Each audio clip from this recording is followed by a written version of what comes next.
We are going to do a really simple craft with some shells that I got off of Amazon and some leftover rice paper pieces I have from Dixie Belle Paint. Of course, any paper will work, but these are so beautiful to throw out the scraps, so I just grabbed them. I grabbed my satin clear coat, which is my preferred decoupage medium. I grab my shell, cut out a piece of the paper, and then decide exactly where I want that to go on the shell before I put my clear coat down. So I'm just planning that out here. I'm grabbing some clear coat and going directly onto the shell. I did not paint or prime these, and it came out just fine. So I brush on a good coating, and then I'm going to grab a mister bottle and mist the back of my paper. This way it makes the paper really pliable to work with, and the clear coat soaks right in.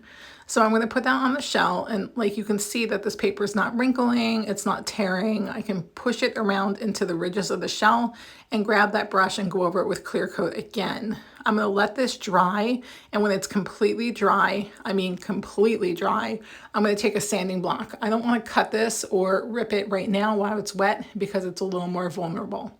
Once everything's dry, I'm going to grab a sanding block and sand down those edges, just making sure everything's smooth.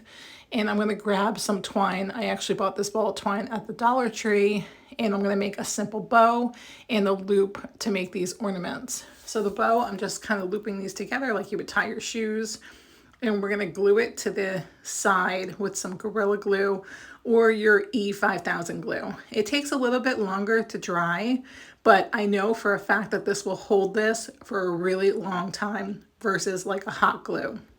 I thought it was cute off the catty cornered, and then I'm going to grab my glue again and put a line on the back so I can make like a little loop out of the other piece of twine.